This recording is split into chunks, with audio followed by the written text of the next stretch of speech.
আমাদেরও বাজেট এর মধ্যেই পেশ হবে। সেখানে ২৭,০০০ কোটি টাকা আমরা ২৫-২৬-এ আমরা মানে সেখানে ২৭,০০০ কোটি টাকা আমরা বাজেট পেশ করেছিলাম। আর আমরা ২৪-২৫-এ আর ২৫-২৬-এ আমরা ৩২,০০০ কোটি টাকার বাজেট পেশ করেছিলাম। তো এটা কি করে ৪,০০০ কোটি টাকা কিন্তু আমরা জাম্প করে দিয়েছি। অর্থাৎ আমাদের সেই সংস্থান রয়েছে, তবেই আমরা সেটা করতে পারছি।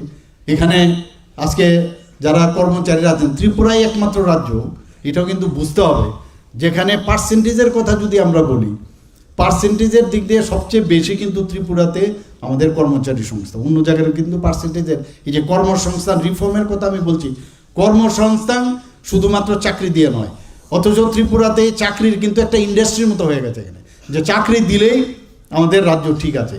অন্যান্য জায়গার মধ্যে অনেকে চাকরি করে না, তার আলাদা এখন যে এত সুবিধা করলো যে মাননীয় প্রধানমন্ত্রীজি, যে লোন নিয়ে ইচ্ছে করলে তুমি নিজে এন্টারপ্রেনার হতে পারো। লাখপতি দিদির আজকে কথা বলুন, সেখানেও কিন্তু এই বাজেটের মধ্যে রাখা হয়েছে কি লাখপতি দিদি আমাদের 95%, আমাদের যে টার্গেট ছিল 100%, অর্থাৎ মানে সেখান থেকে আমরা 95% আজকে আমাদের লাখপতি দিদি এখানে ত্রিপুরাতে হয়েছে। তো প্রতিটা জিনিসে এখন শুধু বলে লাখপতি দিদি হলে চলবে না, তাদেরকে এন্টারপ্রেনার বানাতে হবে। তো এন্টারপ্রেনারের উপর এবার বাজেটে আমি দেখলাম সেখানে জোর দেওয়া হয়েছে। এখানে যে পরিবেশের বিষয়ও কিন্তু সাংঘাতিক। আমাদের জানেন, আমরা সবাই জানি যে পরিবেশ নিয়ে আমরা খুব চিন্তিত, এবং সেই জায়গার মধ্যে পরিবেশের উপরেও কিন্তু অনেক জোর দেওয়া হয়েছে। আজকে যারা কর দিচ্ছেন, এখানে যারা করদাতা তারা কিন্তু বসে থাকে, এবার আমার কি সুবিধাটা হলো, আমার কি সুবিধা হচ্ছে কি না, সেই দিকেও কিন্তু নজর। তো আগে কর যদি ফাঁকি দিত তাদেরকে কিন্তু এই যে রিফর্মের কথাটা, আমি অত্যন্ত প্রাউডলি আমি সেটা বলবো যে এই বিভিন্ন রিফর্মের প্রথম দফায় আমরা যখন মাননীয় প্রধানমন্ত্রীজি বললেন ত্রিপুরা স্টেট, প্রথম স্টেট যেখানে এই রিফর্মের দিক দিয়ে আমরা কিন্তু ফার্স্ট হয়েছি সারা ভারতবর্ষের মধ্যে। এবং চিফ সেক্রেটারিদেরকে ডেকে যখন মাননীয় প্রধানমন্ত্রীজি বললেন যে আপনার এটাকে ত্রিপুরার থেকে আপনি রিপ্রেজেন্ট করুন, কিভাবে আপনি রিফর্মটা প্রথম যে স্থান অর্জন করেছেন সেটা কি করে সম্ভব। এবং সেখানে কিন্তু আমরা পিপিটির মাধ্যমে আমাদের চিফ সেক্রেটারি সেখানে বলেছেন। বলার পরে প্রধানমন্ত্রীজি বলছেন যে अरे अगर छोटा प्रदेश है, ये अगर इस तरह रिफॉर्म कर सकते हैं तो आप लोग क्यों नहीं कर सकते हो। এবং শুধু তাই নয়, বিভিন্ন প্রদেশ থেকে, বিহার থেকে এবং আরও অনেক প্রদেশ থেকে ইনভাইটেশন আসলো আমাদের অফিসারদেরকে যাওয়ার জন্য, এবং অফিসাররা সেখানে গিয়ে দেখেছেন, বলেছেন যে কিভাবে আমাদের রিফর্ম করেছেন। তো এর জন্য রিফর্ম যে বিষয় সেটা কিন্তু আজকে কর দেওয়ার, কর যদি ফাঁকি দেয় তাকে জেলে ঢুকিয়ে দিত। তো এই ধরনের জেলে না ঢুকিয়ে তাকে ফাইনের মাধ্যমে তাকে কিভাবে তাকে স্বস্তি দেওয়া যায়, ভয় থাকবে, কিন্তু এর তুই না যে জেলে পাঠিয়ে দিতে হবে, তাহলে একদিকে তো তার লাভও হলো না, জেলে আমি পাঠিয়ে দিলাম, আমারও লাভ হলো না। এই যে রিফর্ম করে সেই ব্যবস্থা করলো, সেটা কিন্তু আজকে আমরা দেখতে পাচ্ছি। আর্থিক সীমা যেটা 12 লক্ষ ছিল করমুক্ত আয়, সেটা 14 লক্ষ করা হয়েছে। প্রবীণ নাগরিক যারা আছেন, তাদের যারা প্রবীণ নাগরিক তাদের সবসময় ফিক্সড ডিপোজিট রাখেন, তারা সেই আয়ের উপরে, সুদের উপরে তারা চলেন, এবং সেই সুদের যে টিডিএসের সেটাও কিন্তু 2 লক্ষ টাকা পর্যন্ত করা হয়েছে। তো এই ধরনের সুবিধাগুলো কিন্তু রাখা হয়েছে এখানে। আজকে ডিজিটাল ইন্ডিয়া যে কর্মসূচি, সেটাকে আরও বেশি জোর দেওয়ার ব্যবস্থা আমরা দেখতে পেয়েছি, সেখানে করা হয়েছে। শুধু তাই নয়, যারা বিদেশে যারা থাকেন তাদের জন্য সরাসরি ভারতীয়ের যে শেয়ার তারা ইচ্ছা করলে কিনতে পারেন, এবং সেটা কিন্তু আগে সেটা ছিল না।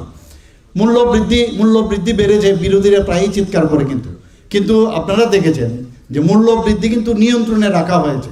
শুধু তাই নয়, মাননীয় আমাদের সভাপতি যে অলরেডি বলেছেন যে 25 কোটি মানুষ যারা আছেন আমাদের সারা ভারতবর্ষে, তাদেরকে এই যে অর্থনৈতিকভাবে দুর্বল, তাদেরকে এই মানে ইকোনমিক্যালি তাদেরকে কিন্তু সামনের দিকে নিয়ে এসছেন। সেটা আরও যাতে বেশি করা যায়, এবার এই বাজেটের মধ্যে সেটা রাখা হয়েছে। আমাদের যে বায়োফার্মা প্রকল্পে প্রায় 10,000 কোটি টাকা রাখা হয়েছে। মেগা টেক্সটাইল পার্ক এবং বস্ত্রশিল্পেও যেটা অনেক জায়গার মধ্যে কিন্তু এই বস্ত্রশিল্প কিন্তু নষ্ট হয়ে যাচ্ছিলো, বিশেষ করে ওয়েস্ট বেঙ্গলে, সেখানেও এই মেগা টেক্সটাইল পার্কের এবং 3টি কেমিক্যাল পার্ক করার বিষয় রাখা হয়েছে। এবং এইভাবে একের পর এক আমি এতগুলো আছে যে বেশিরভাগ ক্ষেত্রে দেখি, আমি যদি এখন বলি, আমি যেটা বলার চেষ্টা করেছিলাম যে অনেক ক্ষেত্রে কিন্তু আমি দেখব যে আমি রিপিট করছি, তো ইউ উইল ফিল বোর। তা আমি যতটুকু পারি আমি কয়েকটা কথা বলে আমার কথা বলা শেষ করব। ইলেকট্রিক্যাল ক্ষেত্রেও প্রায় 40,000 করোড় এখানে জোর দেওয়া হয়েছে। আয়ুর্বেদিক ক্ষেত্রে প্রায় 10,000 কোটি টাকা বরাদ্দ রাখা হয়েছে। 3টি আয়ুর্বেদিক কলেজ রাখা হবে, 3টি এইমস করা হচ্ছে। এমএসএমইর উপরেও আমরা জানেন 2.1 লাখ ত্রিপুরাতে এমএসএমইর মধ্যে যুক্ত। আমাদের এখানে মাইক্রোতে কিন্তু সবচেয়ে বেশি, এখানে স্মলের মধ্যে কিছু আছে। তো সেই জায়গার মধ্যে আমাদের এটা খুবই কাজ আসবে যে 10,000 কোটি টাকা এমএসএমইর মধ্যে যদি এই বাজেটে যেহেতু রাখা হয়েছে, তাদেরকে যাতে ইন্সপায়ার করা যায়, সেই ক্ষেত্রে আরও শক্তিশালী করা যায়, সেটা আমরা এই বাজেটে আমরা দেখতে পাচ্ছি। মেডিকেল ট্যুরিজমের উপর জোর দেওয়া হয়েছে। Equity share is very important. সেই 10,000 কোটি টাকা ইকুইটি শেয়ার, সেটা ইকুইটি স্টার্ট আপ, যে তার উপরে সেই ব্যবস্থা রাখা হয়েছে। আমাদের ক্রীড়া ক্ষেত্রে যুবকদের জন্য খুব ইম্পর্টেন্ট, সেখানে স্পোর্টস গুডস যাতে আরও সস্তা হয় এবং সেখানে যাতে আরও বেশি উন্নয়ন হয়। এখানে 16,000 সেকেন্ডারি স্কুল তৈরি করা হবে সারা ভারতবর্ষে। এবং যারা কৃষকরা আছেন তাদের স্টেট অফ মেন্টাল কন্ডিশন দেখার জন্য এই বাজেটের মধ্যে আমরা সেটা দেখতে পাই। 16th ফিনান্স কমিশনে যা যা বলা হয়েছে সব কটাই কিন্তু ওনারা এবারের বাজেটে সেটা অ্যাকসেপ্ট করেছে। এবং দেখা গেছে মোট আয়ে সারা ভারতবর্ষের সরকারের যা আয় হবে তার 41% সমস্ত স্টেটের মধ্যে সেটা বিতরণ করা হবে। এই নিয়ে আমরাও আলোচনা করছি বিভিন্নভাবে, আমরা ত্রিপুরা স্টেট আমরা কত পাবো, এবং তার জন্য অনেকগুলো ক্রাইটেরিয়া রাখা হয়েছে, পপুলেশন এবং জিওগ্রাফিক্যাল কন্ডিশন এবং অনেক বিষয়গুলো। তাতে গিয়ে আমরাও কিন্তু চুলচেরা বিশ্লেষণ করছি যে ত্রিপুরাতে আমরা সেই আগের তুলনায় আমরা কম পাবো কি বেশি পাবো। তো এই নিয়ে রোজই আমরা কথাবার্তা বলছি সেই দিকে। এবং এখানে মেডিকেল টিডিএস, যারা বাইরে বিদেশে যারা যেত তাদের জন্য কিন্তু, বিশেষ করে যারা যুবক সম্প্রদায়ের আছেন তারাই কিন্তু বেশি ঘুরতে যান বাইরে, সেখানে এয়ার সোর্সে যে পয়সাটা কাটা হতো সেটা কিন্তু অনেকটা কম হওয়ার সুবাদে এখন বিদেশ যাত্রাতে কিন্তু অনেক সস্তা হবে। এখানে মেডিকেলেও যারা পড়তে যায় স্টুডেন্টরা বা মেডিকেলে যারা ব্যবসায় যুক্ত, সেখানে টিডিএসেরও যে ব্যবস্থা সেখানেও অনেকটা কম রাখা হয়েছে। মহাকাশ যে বিজ্ঞান তার উপর বেশি জোর দেওয়া হয়েছে, প্রায় 4টার মতো টেলিস্কোপ কেনার, যে আমি যখন দেখছিলাম সেখানে টিভি স্ক্রিনে, সেখানে তার জন্য এই বাজেটে আমরা দেখতে পেয়েছি। প্রবীণ যারা আছেন তাদের জন্য মেডিকেল কেয়ার সিস্টেম রাখা হয়েছে। সেই একের পর এক যে ব্যবস্থা, আমার মনে হয় যে এটা আমাদের জন্য অত্যন্ত, এই যে এবারের বাজেট খুবই গুরুত্বপূর্ণ বাজেট। এবং এই সন্ধিক্ষণ আমার মনে হয় যারা এখানে যুব মোর্চার ভাইয়েরা বোনেরা আছেন, মেয়েরা আছেন, ছেলেরা আছেন, আমি বলবো এটাকে আরও বেশি। এখানে তো আমরা মাননীয় প্রধানমন্ত্রী যে কালকে একটা সুন্দর জিনিস বলছেন যে এআই কিন্তু এবার মানে শিক্ষা ক্ষেত্রে কিন্তু এআইকেও কিন্তু ছাড় দিয়েছে।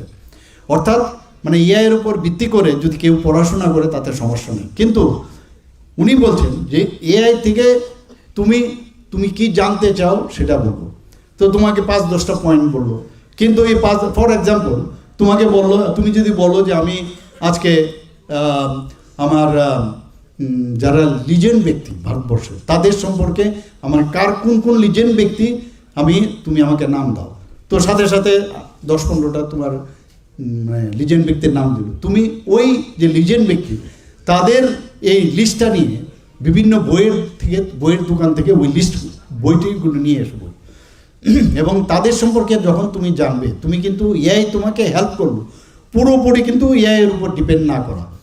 তো এই যে একটা জিনিস বলছেন উনি, আমি আজকের এই বাজেটে এখানে আলোচনা হয়েছে, সবাই আলোচনা আমরা করেছি, কিন্তু আমি বলবো যে এআইয়ের উপর ভিত্তি করে এবং নিজেও আরও বেশি পড়াশোনা করে এর বিষয়ে আরও বেশি যদি আমরা আরও জানি এবং সেগুলো যাতে আমরা একদম গ্রাসরুট লেভেলে, কারণ এই হিউম্যান রিসোর্স যারা আমাদের যুব মোর্চার ভাইয়েরা আছেন, বোনেরা আছেন, তারা যদি একটা কথা বলেন সেটা কিন্তু একদম লাস্ট প্রান্ত অব্দি আমরা যেমন বেনিফিশিয়ারি স্কিম নিয়ে যায় সরকার যায়, এই যে এখানে আমি বললাম বাজেট অফ ব্রেইনেরও দরকার। আমাদের বাজেটও ব্রেনও দরকার। আমরা সারাদিন এই বছরটা আমরা কি করব, এই বাজেট নিয়ে আমার লাস্ট প্রান্ত অবধি সব মানুষকে আমার বলা, নিজেদের মধ্যে আলোচনা করা, তবেই যাকে গিয়ে এটা সার্থকতা আসবে। সবাইকে আবার অসংখ্য ধন্যবাদ দিয়ে, এবং বিশেষ করে মাননীয় প্রধানমন্ত্রীজি এবং মাননীয় অর্থমন্ত্রীকে বিশেষ ধন্যবাদ দিয়ে আমার কথা বলা শেষ করছি। এই ধরনের একটা সুন্দর বাজেট আমরা রেখেছেন আমাদের আগামী দিনে বিকশিত ভারতের জন্য। সবাইকে অভিনন্দন জানিয়ে আমার কথা বলা শেষ করছি। জয় হিন্দ, ভারত মাতা কি জয়। অসংখ্য ধন্যবাদ মাননীয় মুখ্যমন্ত্রী মহোদয়কে ওনার মূল্যবান বক্তব্য